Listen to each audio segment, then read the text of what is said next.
नमस्कार, मैं बालकृष्ण। आप देखना शुरू कर चुके हैं news for headlines. Prashant Kishor ने अपनी पार्टी लॉन्च कर दी, जन सुराज पार्टी बन गई और उनका अब निशाना सीधे तौर पर सत्ता है। सत्ताधारी दल के दो दल, सबसे बड़ी बात है बीजेपी और जेडीयू के साथ साथ आरजेडी पर भी वो निशाना साध रहे हैं और नीतीश कुमार की जो कार्यशैली है, जो उन्होंने विकास के काम किए, उस पर सीधा उनका वार कर रहे हैं। उनका सबसे पहला अभियान ये होगा कि वो शराबबंदी जो है वो चल रही है उसे खत्म कर देंगे और उसी शराबबंदी से जो टैक्स जो आएगा उससे करीब 5 लाख करोड़ रुपए जुटाएंगे और उसी पैसे से बिहार में शिक्षा का अलग जगाएंगे और शिक्षा में आमूल परिवर्तन करेंगे। इन तमाम बातों को लेकर आज परिवहन मंत्री जो है शीला, वो सीधे तौर पर उनकी बातों को खारिज करते हैं। आज जनता दरबार में पहुंची हुई हैं। क्या कुछ बोल रही हैं शीला कुमारी, परिवहन मंत्री नीतीश कुमार के, हम सीधे आपको लिए चलते हैं। जाहिर होता है। वो कहते हैं कि इतने लोगों का उससे रोजी होगा, शिक्षा में पैसा जाएगा। तो बता दीजिए कि आज कितने लोगों का घर उजागर हुआ शराबबंदी से। अब कितने बच्चे जो गरीब गुरबा के बच्चे हैं, जब से बंद हुआ मधुशाला तब से गरीब के बच्चे जा रहे हैं पाठशाला। ये बात उनको समझना चाहिए। सोचिए, ये तो उनकी मानसिकता को दर्शाता है कि किस तरह की मानसिकता के लोग हैं जो शराबबंदी के कारण जो आज हमारे समाज में अमन चैन है और गरीब गुरबा के घर में जो कल तक ढंग का खाना नहीं नसीब होता था, उसके बच्चे पढ़ नहीं पाते थे, स्कूल नहीं जा पाते थे, आज उसके बच्चे अच्छे से खाना खा रहे हैं, अच्छे से स्कूल जा रहे हैं। ये उनको अच्छा नहीं लग रहा है, इसीलिए इस तरह की अनर्गल बातें कर रहे हैं। पाठशाला की बात कर रही है, प्रशांत किशोर कह रहे सब कुछ खिचड़ी का लोभ दे के शिक्षा बर्बाद कर दिया। ये किसने आपको कहा? ये विजन होना चाहिए। जो हमारे नेता कर चुके हैं उसी की बात वो कर रहे हैं। आप समझिए कि खिचड़ी क्या, आप समझ रहे हैं कि जो कोई भी बच्चे को आप पढ़ाने के लिए, हम गरीब गुरबा लोग हैं, हम लोग अति पिछड़ा समाज से आते हैं, हमने गरीबी को देखा है और हमको पता है कि बकरी के जो पालता है उसके लिए बकरी का क्या इम्पोर्टेंट है। सब लोग नहीं समझ सकते हैं। बोलना और करना, हमारे नेता ने तो जमीन पे साबित करके दिखाया कि गरीब गुरबा को भी हम अगर व्यवस्था देंगे तो उसका बच्चा पढ़। आज बताइए, पंचायत स्तर से प्रखंड स्तर तक स्कूल कॉलेज का जो निर्माण हुआ है, आप लोग को याद नहीं होगा, आप तो यंग है, उतना नहीं पता होगा कि पहले स्कूल कितने किलोमीटर में हुआ करता था। हम लोग गरीब गुरबा लोग थे, जाते थे बोरा लेकर के, क्या व्यवस्था था पढ़ने का? व्यवस्था ही नहीं। आज तो व्यवस्था हो गया कि गरीब का बच्चा भी बेंच डेस्क पर पढ़ रहा है स्कूल में, उसके लिए भी खाने का बात क्यों समझ, क्योंकि हमारे यहाँ गरीबी था।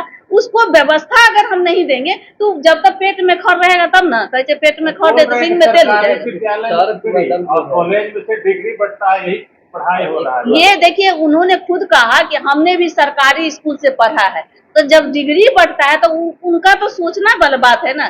देखिए, हम लोग भी सरकारी स्कूल से पास आउट हैं, ऐसा नहीं है। आज हमारे बच्चे, आप देखिए बिहार में कि जो परसेंटेज दर कितना बढ़ा है। पहले क्या था, लड़कियों का परसेंटेज दर कितना था जी? 8 था, 12 था मुश्किल से। आज के देश में देखिए 98% हो रहा है। कैसे हो गया?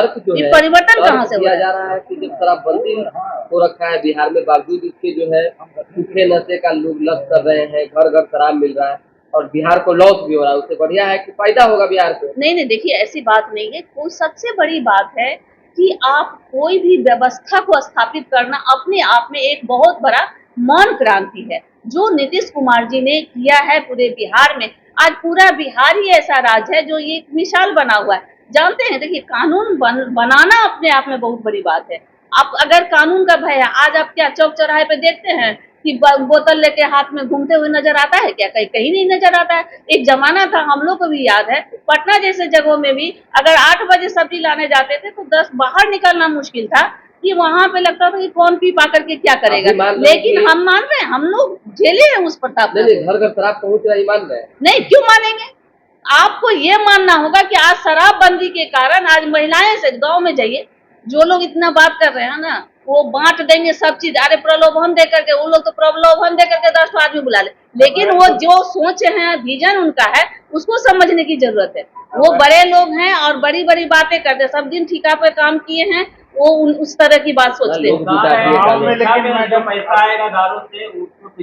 जो है इतना क्या आपको नहीं पता है कि ये पहले शिक्षा पर कितना बजट था, आज के डेट में शिक्षा पर कितना मुख्यमंत्री जी ने बजट दिया है? मैडम, लेकिन कल जो लोग जुटा, आपको कर्पूरी चर्चा में आपने लोग देखा था ना, मुख्यमंत्री जी के ही लोग थे ना। आपको जो भीड़ आई थी क्या वो गरीबों की भीड़ थी? कोई गरीबों का भीड़ नहीं था। एक और मैसेज कल गया है, आप ही की पार्टी में जो है अशोक चौधरी कह रहे हैं कि जल संसाधन विभाग को सतर्कता बरतनी चाहिए, तो बाढ़ में और ज्यादा जो है कहीं ना कहीं काम किया जा सकता था। नीरज कुमार कह रहे हैं कि नीतीश कुमार लगातार काम कर रहे हैं। क्या मनभेद किस बात को लेकर?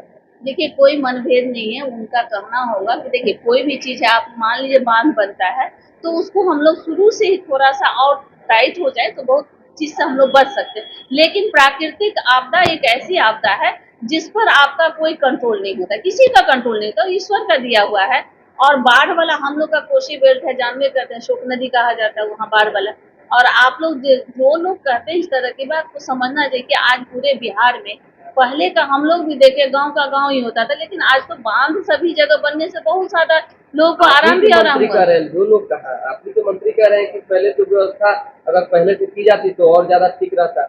नहीं, ऐसा उनका ये कहना होगा। जो आज नेपाल सरकार से हम लोग की बात हो रही है, शुरू से ही लगा हुआ है कि उसमें जो बनने की बात है, पहले जो बात आप लोग हैं कब से, आप केंद्र में भी हैं, बिहार में भी हैं, देखिए दिन लगेगा बात? आप सुनिए बात, नहीं आप जो कह रहे हैं ना केंद्र में है, नहीं आप समझिए ये कोई बिहार सरकार या भारत सरकार की बात नहीं है, दूसरे कंट्री की बात है। वो लोग कितना राजी होते हैं उस पर ना बात बनता है, बात चल रहा होगा। ठीक। अगर आपको ये खबर अच्छी लगी तो चैनल को सब्सक्राइब करना नहीं भूलें और बेल आइकन जरूर दबाएं।